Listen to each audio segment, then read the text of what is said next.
हाय everyone, myself Bhavna, welcome Sunny coaching classes.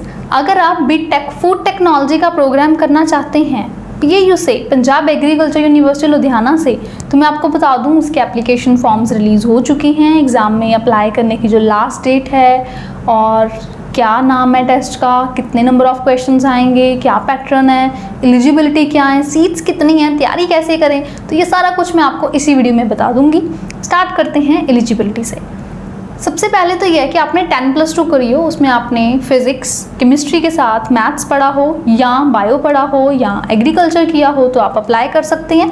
Eligibility में prospectus में एक और चीज़ भी मेंशन्ड है, वो क्या है, 10+2 और equivalent with physics and chemistry and bio और मैथ्स और एग्रीकल्चर और certificate course in food processing and preservation from SLIET Longowal, at least आपके 50% मार्क्स हों इन एग्रीगेट, तो आप इसमें अप्लाई कर सकते हैं। अब देख लेते हैं कि इसमें कितनी सीट्स हैं। तो food technology, B Tech food technology 4 years program है जो, इसमें जनरल एंड रिजर्व्ड की 60 सीट्स हैं, नॉमिनेटेड बाय ICR 15 सीट्स हैं, टोटल नंबर ऑफ सीट्स हो गई 75। अब हम देख लेते हैं कि जो अप्लाई करने की लास्ट डेट क्या है, क्या पैटर्न है, कैसे तैयारी करें ना, टेस्ट कब है। तो अब हम ये सारी चीज़ों को भी चेकआउट कर लेते हैं। अब हम देख लेते हैं कि जो अप्लाई करने की लास्ट डेट है वो क्या है। आपको एग्ज़ाम डेट तो पता चल गई, आपको एलिजिबिलिटी पता चल गई, सीट्स भी पता चल गई, टेस्ट भी पता चल गया कि CET है। उसमें अप्लाई करने की जो लास्ट डेट है वो है 17th of 5th month 2024 without late fees. और विद लेट फीस भी मैं एक बारी बता देती हूँ, ड्यू डेट आपको दे रखी है कि without late fees 17th of 5th month तक आप अप्लाई कर सकते हैं, और विद लेट फीस जो 1000 है फिर उसके साथ आप 24th of 5th month 2024 तक अप्लाई कर सकते हैं। इसमें अब चार्जेस भी हम देख लेते हैं कि क्या क्या हैं। आप प्रॉस्पेक्टस, डाउनलोड प्रॉस्पेक्टस चार्जेस और एंट्रेंस टेस्ट फीस जो है वो ईच टेस्ट के लिए कितनी है, 3500 की है। और अगर वो अप्लाई करेंगे मल्टीपल टेस्ट के लिए तो फिर 1500 ऐड हो जाएगा ईच केस में। और अगर एडिशनल ऑप्शन वो लेते हैं MET एग्री या MET कम्युनिटी साइंस है जैसे उसमें, तो फिर 610 रुपीज़ इसमें ऐड हो जाएंगे। जिसमें एंट्रेंस टेस्ट नहीं होता चलो अलग बात है। Download prospectus charges, counselling, interview, जो काउंसलिंग वगैरह के चार्जेस हैं वो 2000 के हैं। तो इतनी फ़ीस जो है वो यहाँ पर रहेगी। तो ये इंपॉर्टेंट डेट्स हैं, ठीक है, इस बारी की जो इंपॉर्टेंट डेट्स हैं वो यही हैं। अब हम देख लेते हैं कि एग्जामिनेशन का जो पैटर्न है, that is CET exam pattern क्या है।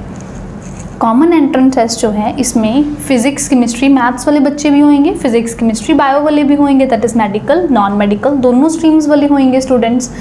अब जो है मेडिकल वाले, उन्होंने फिजिक्स केमिस्ट्री बायो पढ़ना है, वही उनको पेपर में आना है। 1 मार्क का 1 क्वेश्चन होएगा। उन्हें 66 क्वेश्चन आएंगे फिजिक्स के, 66 क्वेश्चन आएंगे केमिस्ट्री के, 68 क्वेश्चन आएंगे बायो के। 1 मार्क का 1 क्वेश्चन है, 1/4 नेगेटिव मार्किंग है।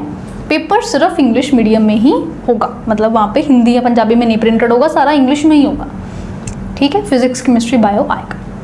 अब जो नॉन मेडिकल स्टूडेंट्स हैं उनकी बात कर लेते हैं। उन्होंने फिजिक्स केमिस्ट्री मैथ्स पढ़ रखा है तो यही तीनों सब्जेक्ट्स उन्हें आएंगे।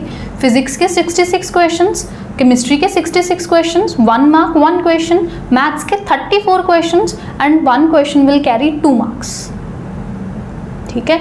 1/4 नेगेटिव मार्किंग है सेम, और पेपर का मोड सिर्फ इंग्लिश ही होगा। तो आपने सिलेबस वही +1 2 का ही है और आपने उस हिसाब से तैयारी करनी है जैसा एग्जामिनेशन का फी है। मतलब ये नहीं कि भाई हाँ आप कहो कि भाई हम नेशनल लेवल जैसे पेपर की तैयारी करी जा रहे हैं और कहीं हम सेम उस प्रेपरेशन के साथ चले जाएं, ऐसा नहीं करना, ये गलती मत करना। क्योंकि जो नेशनल लेवल के एग्ज़ाम्स हैं वो बिल्कुल ही यूनिक वे में होते हैं। जैसे नीट की हम बात करें तो वो NCERT बेस्ड होता है, बट यहाँ पे आउट ऑफ NCERT भी पूछा जाता है, तो लेवल का पैटर्न का डिफरेंस आ जाता है बिल्कुल ही। वो नेशनल लेवल पेपर है, ये स्टेट लेवल का पेपर है, डिफरेंस आ जाता है। तो अब अगर आप CET की प्रिपरेशन कर रहे हैं तो बिल्कुल उस हिसाब से, उस लेवल से करो जैसा इसका वे है। आप प्रिपरेशन में ये ना सोचो कि भाई हाँ कुछ भी कर लेंगे तो हो जाएगा, कुछ भी करने से नहीं होगा। एग्ज़ाम ओरिएंटेड प्रिपरेशन आपको करने की ज़रूरत है। जो एग्ज़ाम का लेवल है, पैटर्न है, बिल्कुल उसी हिसाब से आपको तैयारी करनी चाहिए, ठीक है। अभी भी कुछ नहीं गया, अभी भी आपके पास टाइम है, आप सिलेबस रिवाइज कर सकते हैं। जिन यूनिट्स की वेटेज ज़्यादा है, जो ज़्यादा इंपॉर्टेंट है, आप वो पहले कवर कर सकते हैं। फिर चैप्टर वाइज थ्योरी क्वेश्चन करने के बाद फुल सिलेबस के मॉक टेस्ट आपको करने चाहिए।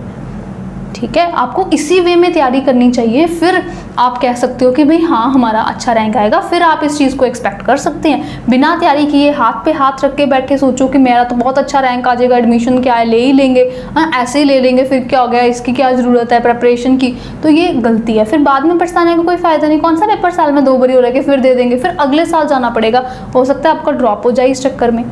तो ड्रॉप से बचो, ठीक है। वैसे ड्रॉप लेना कोई बुरी चीज़ नहीं है, मतलब जब आप पहले ही वो चीज़ कर सकते हो तो फिर क्या ज़रूरत पड़ी है उसके लिए इतना टाइम देने की। आप अभी उसकी तैयारी शुरू करो, उसको एग्ज़ाम के समझो क्या चीज़ इंपॉर्टेंट है, क्या थ्योरी में पढ़ना चाहिए, किस टॉपिक से कैसा क्वेश्चन बनेगा। नेगेटिव मार्किंग अवॉइड करने के लिए क्वेश्चंस की प्रैक्टिस करो, जहाँ नेगेटिव मार्किंग हो वैसे ही स्टडी मटेरियल बिल्कुल उस हिसाब से करो। इन सभी की आपको जो दिक्कतें हैं, परेशानियां हैं, उसको सॉल्व करने के लिए सनी कोचिंग क्लासेस है। यहाँ पर स्पेशल बैचेस अवेलेबल होते हैं आपके एग्ज़ाम के अकॉर्डिंगली। PIU CET की प्रिपरेशन हम कई सालों से करवा रहे हैं। Single digit rank, first rank multiple times हम सिक्योर कर चुके हैं। लास्ट ईयर भी जो है वो फर्स्ट रैंक हमारे स्टूडेंट का था। पिछले आप 4-5 साल में जाओ CET BSET में हम फर्स्ट रैंक जो है वो मल्टीपल टाइम्स ले चुके हैं। बिल्कुल आपको उस वे में जो इम्पॉर्टेंट टॉपिक्स हैं, चैप्टर्स हैं, फुल सिलेबस के जो इम्पॉर्टेंट क्वेश्चंस हैं, एग्जैक्ट सिमिलर क्वेश्चंस करवाए जाते हैं। तो जब आप पेपर देखते हो आपको लगता ही नहीं कि हम पेपर कर रहे हैं, आपको यही लगेगा कि हम तो मॉक टेस्ट ही कर रहे हैं। शायद क्लासेस में जो क्वेश्चंस होते हैं सिमिलर वही हैं, बिल्कुल सेम वैसे ही हैं। कोई बाहर से नहीं आपको लगेगा कि ये क्या आ गया, हमने तो ये पढ़ा ही नहीं, वो फीलिंग आएगी ही नहीं। इसी चैनल पे सनी कोचिंग क्लासेस पे बहुत सारी वीडियोस हैं उन बच्चों की जिन्होंने हमारे से कोचिंग ली, अच्छे रैंक लिए, उनकी इंटरव्यूज़ फॉर्म में हमने वो पोस्ट करी हैं। आप काइंडली उन्हें चेक कीजिए, आपका भी कॉन्फिडेंस बिल्ड होगा कि हाँ अगर ये बच्चे कर सकते हैं तो हम भी कर सकते हैं। ठीक है, अगर आप अभी भी स्टार्ट कर लेंगे तब भी कोई बुराई नहीं है, आप ज़रूर अच्छा रैंक ले सकते हैं। और पेपर एग्ज़ाम डेट को स्ट्रेस आउट मत करना, हो सकता है पेपर इसी डेट को हो जाए, जैसा भी बताया, हो सकता है पेपर थोड़ा बहुत पीछे चला जाए क्योंकि इलेक्शंस वगैरह भी हैं। पिछले साल के जुलाई एंड में हुआ था, इस साल की जो डेट है वो मिड में आ गई है जून की, तो हो सकता है थोड़ा बहुत हफ्ता 10 दिन का फ़र्क पड़ जाए या ज़्यादा भी पड़ जाए। तो आप अपनी बस तैयारी अच्छे से शुरू कर दो, पेपर डेट की टेंशन ना लो, आप अपनी तरफ से तैयारी करो। देखो पेपर अगर पहले होगा तो सबके लिए पहले होगा, पेपर अगर लेट होगा तो सबके लिए लेट होगा, तो कट ऑफ भी उसी हिसाब से रहेगी। आप बस अपना बेस्ट शो करो, इधर उधर देखने की बजाय अपने ऊपर फोकस करो कि मैंने आज कितना पढ़ा, कल मैंने कितना पढ़ना है, कितना मैंने रेलेवेंट पढ़ा है उस चीज़ के, कितने क्वेश्चंस किए हैं, वो चीज़ करो। और एंड पे फुल सिलेबस के मॉक टेस्ट करना मत भूलना।